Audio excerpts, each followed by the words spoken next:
અત્યારે ચૈત્ર મહિનાની નવરાત્રિ ચાલુ છે. ઘણા લોકો ઉપવાસ રાખતા હશે અને ચૈત્ર મહિનામાં ઘણા લોકો અલોનું વ્રત પણ કરતા હોય છે.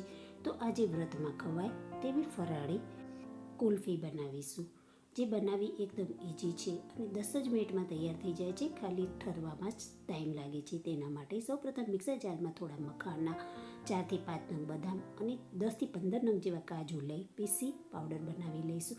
ફરી તે જારમાં પલાળેલા 1 ચમચી સાબુદાણા અને 1 ચમચી મોરૈયો લઈ પીસી સ્મૂથ પેસ્ટ બનાવી તૈયાર કરી લઈશું. તૈયાર પેસ્ટને એક કડાઈમાં કાઢી લઈશું. હવે તેમાં 250 ગ્રામ જેટલું દૂધ ઉમેરી લઈશું અને તેને સતત હલાવતા રહી ઉકાળી લઈશું.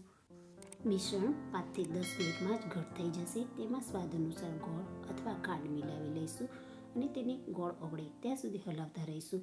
મિશ્રણ ઘટ થઈ જાય ત્યારે તેને ગેસ પરથી નીચે ઉતારી ઠંડો કરી લઈશું.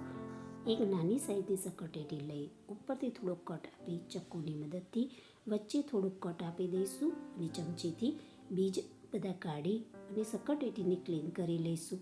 હવે તે સકરટેટીમાં તૈયાર કરેલું મિશ્રણ તેમાં ભરી લઈશું અને કટ કરેલો ભાગ હતો તેનાથી તેને કવર કરી લઈશું. બાકી વધેલા મિશ્રણને કુલ્ફી મોલ્ડમાં ભરી લઈશું. મારો વિડીયો તમને પસંદ આવતો હોય તો લાઈક, સબસ્ક્રાઈબ, શેર કરશો.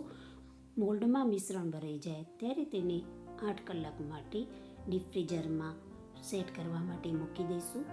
કુલ્ફી સેટ થઈ જાય ત્યારે તેને બહાર કાઢી અને સર્વ કરીશું. તો તૈયાર છે ફરાળી કુલ્ફી. ઘરે બનાવી ઉપવાસમાં આરામથી ખાઈ શકાય છે.